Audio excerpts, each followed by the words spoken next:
Assalamualaikum warahmatullahi wabarakatuh.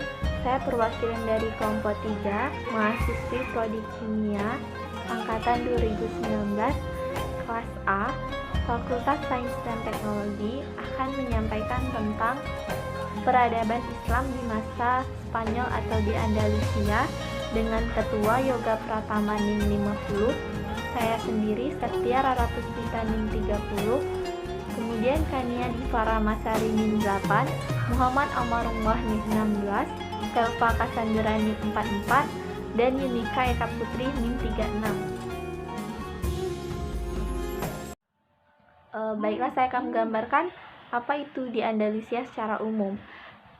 Al-Andalus dalam bahasa Arab adalah nama dari bagian semenanjung Iberta, Spanyol dan Portugal, yang diperintah oleh orang Islam atau orang Moor antara tahun 711 sampai 1492. Al-Andalus juga sering disebut sebagai Andalusia, tetapi penggunaan ini memiliki keambiguan dengan wilayah administratif di Spanyol modern Andalusia.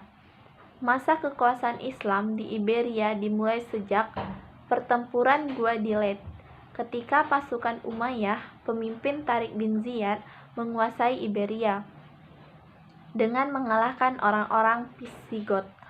Awalnya, Al-Andalus merupakan provinsi dengan kekhalifahan Umayyah pada tahun 711 sampai 750 Masehi, lalu berubah menjadi sebuah keamiran pada tahun 750 sampai 929, sebuah kekhalifahan sendiri pada tahun 929 sampai 1031 Masehi, dan akhirnya terpecah menjadi taifah, yaitu kerajaan-kerajaan kecil pada tahun 1031 sampai 1492. Karena pada akhirnya orang-orang Kristen berhasil merebut kembali Iberia dari tangan umat Islam dalam proses yang disebut dengan Reconquista, atau secara harfiah berarti penaklukan ulang. Nama Al-Andalus umumnya tidak merujuk kepada Iberia secara umum, tetapi kepada daerah-daerah yang dikuasai para Muslim pada zaman dahulu. Amarullah, NIM saya 16. Pada kesempatan kali ini sudah kita ketahui Spanyol diduduki oleh umat Islam pada zaman Khalifah Al-Wahid yang berawal pada tahun 705 hingga 715 Masehi. Seorang khalifah dari Bani Umayyah yang berpusat di Damaskus. Dalam proses penaklukan ini terdapat atau dikenal 3 orang yang sangat berjasa. Yang pertama Tariq bin Malik, yang kedua Tariq bin Ziyad, dan yang ketiga Musa bin Musair. Tariq bin Malik dikenal dengan orang yang perintis dan penyelidik. Bersama dengan pasukannya yang berjumlah 500 tentara berkuda dan 4 buah kapalnya menyeberangi selat yang berada di antara Maroko dan benua Eropa.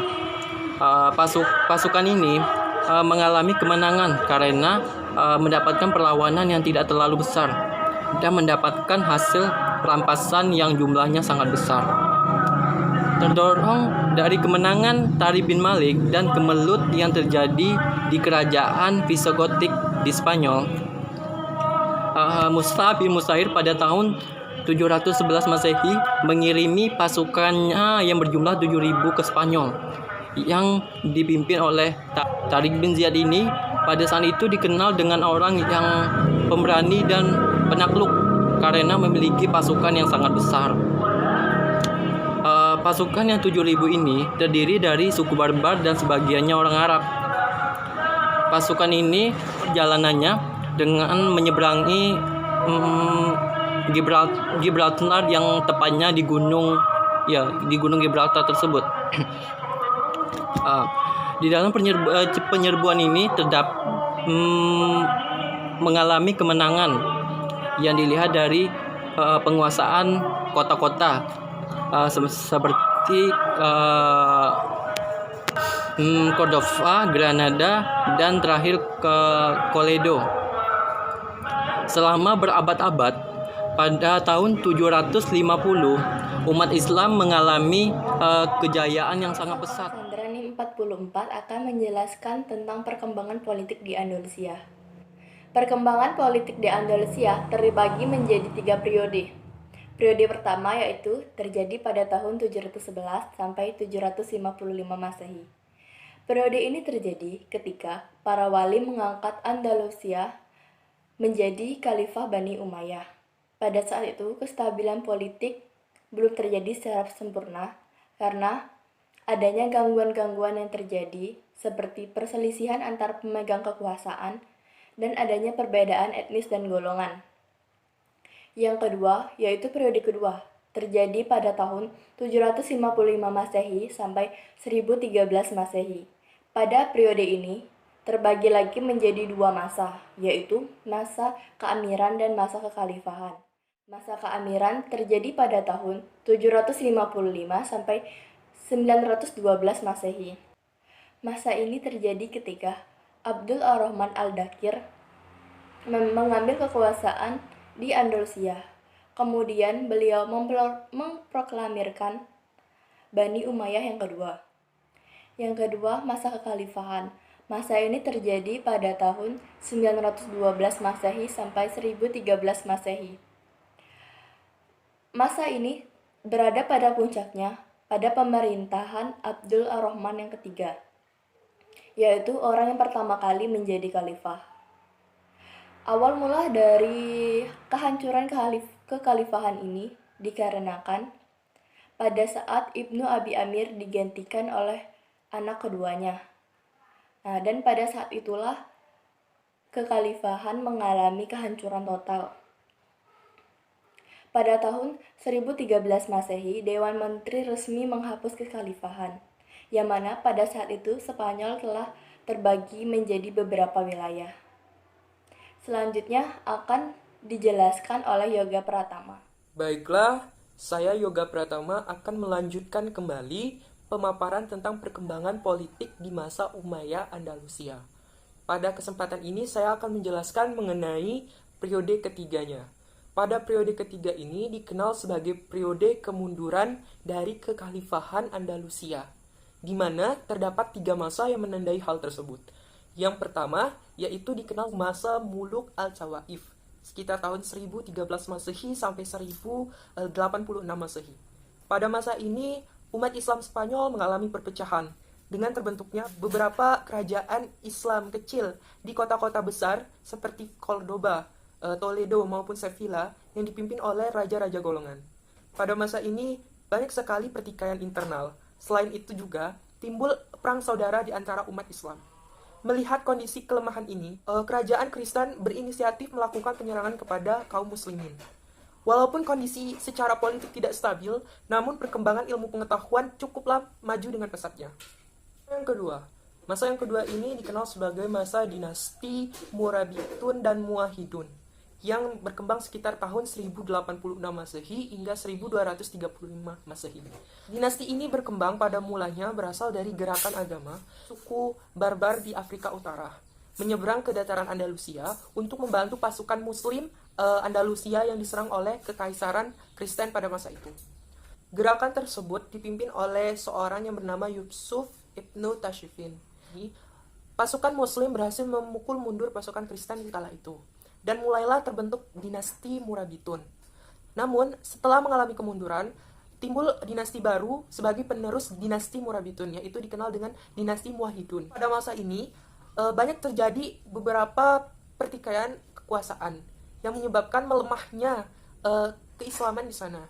Kesempatan ini membuat orang-orang Kristen, terkhususnya kerajaan Kristen, melakukan gerakan separatis yang dinamakan Reconquista, yaitu gerakan mengambil kembali wilayah-wilayah yang dikuasai Islam atas kekaisaran Kristen. Gerakan Reconquista ini akhirnya menyebabkan kota-kota besar seperti kota Cordoba, kota Sevilla, dan kota Toledo akhirnya berhasil dikuasai oleh kaum Kristen, dan membuat umat Islam mengalami kemunduran dan dipukul mundur menuju pertahanan terakhirnya di kota Granada. Masa ketiga adalah masa dinasti Nasriyah, di mana dinasti ini dipimpin oleh sultan yang bernama Muhammad bin Yusuf. Pada masa ini mulai mengalami kebangkitan kembali Islam di Spanyol, tepatnya di kawasan Almeria dan Gibraltar. Pada masa ini kejayaan kembali terasa, di mana dimulai adanya perbaikan-perbaikan di bidang politik dan juga ditandai oleh berdirinya istana Alhambra sebagai bukti kebangkitan kembali. Namun tak lama dari itu, di sekitar 1499 Masehi terjadi pertikaian kekuasaan yang akhirnya melemahkan kekuasaan Islam di Almeria. Kesempatan ini membuat Kekaisaran Kristen kembali melakukan gerakan Reconquista lanjutan dan akhirnya menyebabkan orang-orang Islam terusir dari kawasan Spanyol Andalusia dan menjadikan ini sebagai titik akhir dari berakhirnya Kekaisaran Andalusia di Spanyol. Baiklah, saya Kania Diva akan melanjutkan materi dari peradaban Islam di Andalusia. Nah, ada 3 bidang perkembangan peradaban Islam di Andalusia, yaitu perkembangan pembangunan, ekonomi, dan intelektual. Pada perkembangan pembangunan ditandai dengan pembangunan yang megah, di antaranya Alcázar Al-Kabir, yaitu kota satelit yang di dalamnya terdapat gedung-gedung istana mewah. Lalu Rusafat, istana yang dikelilingi oleh taman yang di sebelah barat Laut Cordova. Lalu Masjid Jami Cordova dibangun tahun 786 Masehi yang kini masih tegak. Lalu kota Al-Zahra, yaitu kota satelit di bukit pegunungan Sierra Monera pada tahun 936 Masehi. Nah, kota ini dilengkapi dengan masjid tanpa atap dan air mengalir di tengah masjid, danau kecil yang berisi ikan-ikan yang indah, taman mewah, pabrik senjata, dan pabrik perhiasan. Selanjutnya pada perkembangan ekonomi, perkembangan ekonomi di Spanyol juga baru pada abad ke-9 dan abad ke-10. Nah, perkenalan dengan pertanian irigasi yang didasarkan pada pola negeri timur mengantarkan pada pembudidayaan sejumlah tanaman pertanian yang dapat diperjualbelikan. Pada saat yang sama, Spanyol memasuki fase perdagangan yang cerah lantaran hancurnya penguasaan armada Bizantium terhadap wilayah barat Laut Tengah. Nah, beberapa kota seperti Seville dan Cordova mengalami kemakmuran lantaran melimpahnya produksi pertanian dan perdagangan internasional. Lalu yang terakhir adalah perkembangan intelektual. Nah, pada saat itu umat Islam telah mencapai kejayaannya di Spanyol. Nah, banyak kontribusi bagi kebangunan budaya barat.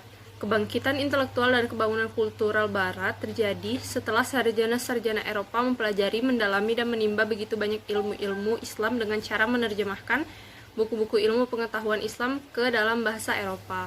Mereka dengan tekun mempelajari bahasa Arab untuk dapat menerjemahkan buku-buku ilmu pengetahuan Islam itu.